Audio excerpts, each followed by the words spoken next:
Good morning, everybody. Good morning. Kicking off the Ritossa Family Office event here. Always a wonderful group of people that Sir Anthony brings together. And so happy to be here again. I saw a lot of you guys in Monaco. I actually saw my friend here as well in Monaco as that week progressed. It's a real honor to be up here with His Highness Sandor Habsburg. We've been friends for quite a while, and he's somebody that, of course, with his family history, knows a lot about the topic, and that's protecting and your family wealth from generation to generation and best practices, and of course, long line of and all throughout Europe, as you guys all know. I don't have to go on with any of that. So, Your Highness, I guess we'll kick off here. With where you have come from and what you have seen, what are some of the best practices that you may recommend for the family offices here? And good morning, everybody, and thank you for the Ritossa team and Sir Anthony for making this year possible for all of us to be here together. And particularly in hindsight to that what we have experienced in the last 18 months, I think it's wonderful that we are back together talking face to face and not using some electronic medium for that. Bruce, to answer your question, it's actually a very personal question. I think it's something that each family, each person needs to solve on an individual basis. It's all the standard experiences, how you can invest, how you can diversify, how you can solve all of these things. I think all of you are quite aware of it. I think what today and COVID, I think, has taught us is that we need to look to the future. We need to look how we can use our investments to make sure that we secure a future for our children, for our grandchildren. Well, it is very important. Of course, there's many investment vehicles that we have. A lot of them are here. What are some of the investments that you have gone towards or moving towards? Well, we've tried to take a new approach on how to invest.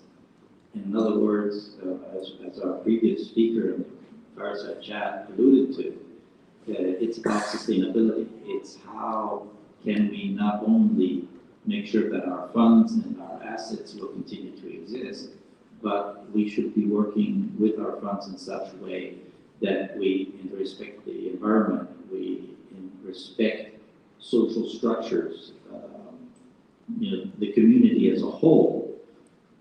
That will, in my opinion, dramatically reduce any risk of investment and therefore increase also your profitability. What is really interesting, I know it's one of the things that we have spoken about over the years, and this move towards sustainability and towards new technologies, green tech, new technologies, and things like this. Of course, these are the things that I believe will move us forward. I think that's... Yes. I'll try to reduce things down to a simple thing. It's all based on the idea of doing things on the basis of respect. So if we respect our environment and respect our neighbors and friends, we have a different attitude, and we have a different attitude in investing. So to get to some concrete examples, if we're thinking about investing in something, we should be investing in tangible assets. Something that you can feel, you can taste. This tangible asset should be also an asset that is producing something which is really needed. One of the things, of course, is energy. But in my opinion, what is even more important to energy is we need to produce food. We need to be able to feed our societies. And as the pandemic proved to us that suddenly supermarkets were empty, or certain things were not available in supermarkets. And this is a huge issue, also a huge issue in the sense of sovereignty of countries, if a country cannot feed itself. So when Bruce asked me what are we focusing on, we're focusing on how to feed people. And there are two sides of the medallion on to feed people. One, how do we produce it?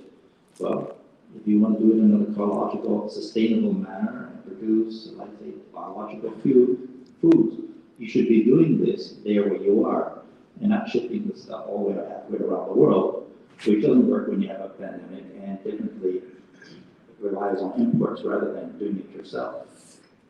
If you produce these foods respecting the workers, your people, tie them in, educate them, include them in your profitability, give them a share of your profits, then you will have a long-term sustainability, you will have a proper social impact, which will secure your investment, it will help you, it will give a much higher satisfaction, it will improve the quality of the work, it will motivate your people, it has a lot of positive effects. And if you take all of these effects together, we're doing one very, very big step ahead to climate change, to environmental protection, to social stability. So all the things that we're talking about are very easy to achieve in principle, but it requires a mindset. You need to change the way you think and how you approach it. Then I think we have a wonderful way of guaranteeing the future, to securing our investments, and making sure that we maintain nature. Because as we have said, nature doesn't need us, we need it. So let's do everything to make sure that we keep our world a wonderful place for our next generations. Well, that's fantastic. I know, and what I'm hearing is, of course, we have to think on a macro level, but also a local level. We see and we saw even the rumors of real estate market in China, or the shaky real estate market in China did. Of course, I am somewhat worried about the real estate market throughout the world. To be honest, of course, I'm in the U.S. We have a lot of empty buildings, empty offices. Of course, COVID-19 has impacted these things quite a bit. So it is something that we all need to take to mind. I think the sustainability in these types of vehicles that are producing things is what I'm hearing, and this is where the focus should be, to maintain family wealth and moving on from generation to generation. And of course, that's not not something that people are going to stop needing. So, well, absolutely fantastic. I know we only have about a minute and a half left here, so I know you do a lot of work as well with your Flame of Peace, a lot of philanthropic work throughout the world, and many other things. So maybe if you'd like to give some closing notes on that, and where people can find you and contact you. Well, ladies and gentlemen, first, I'm pleasure to be here, and we'll be here for quite a few days. So if somebody's interested in discussing these things on a more private matter, please just approach us. As Bruce said, yes, actually we're not an investment company. Of course, we do invest, but we are an NGO. We work in about 85 countries. It's together with my dear wife. She's our president, and it's called the Flame of Peace. And we do a lot of ground root work, but we also mediate and try to bring countries and corporations and people together to further peace and sustainability. And you can have a look at our website. It's www.flameofpeace.org. It's a wonderful experience. For me personally, maybe to say that when I left the classical corporate world and went into the nonprofit world, I really learned what it means to help people and to make a difference. And learning to make a difference, it's not so much helping people, it's not quite right. Actually, we want to give them the opportunity to help themselves. And when people can help themselves, then it becomes a lasting thing. And I'd like to say thank you also to our two previous speakers from the United Nations. My father worked for the United Nations. I grew up in this environment, and they're trying to do a huge amount of work, but actually it's got to start down really low, right down at the foundation. It's got to start with each one of us. And it's a mindset. So I would like to invite everybody to join me to change our way of thinking and think of a way of respect. We should respect each other, we should respect the environment, we should respect the animals. And if we treat everything with respect, we create a wonderful foundation for communication, and it changes the way we do. If we treat everything with respect, we will stop wasting. If we stop wasting, we will take care of all of our environmental problems that we have. We will solve our pollution problems. Now, everybody talks about CO2, but our real problem is polluting the world that we live in, and thereby destroying our world. And this is what I'd like to bring everybody here to the table. Let's talk about, let's not just talk about, but let's do it. Get out there and start doing it. Each one of us can do it. It's an individual decision. And we can go a long way together. Well, thank you very much, Your Highness. Thank you.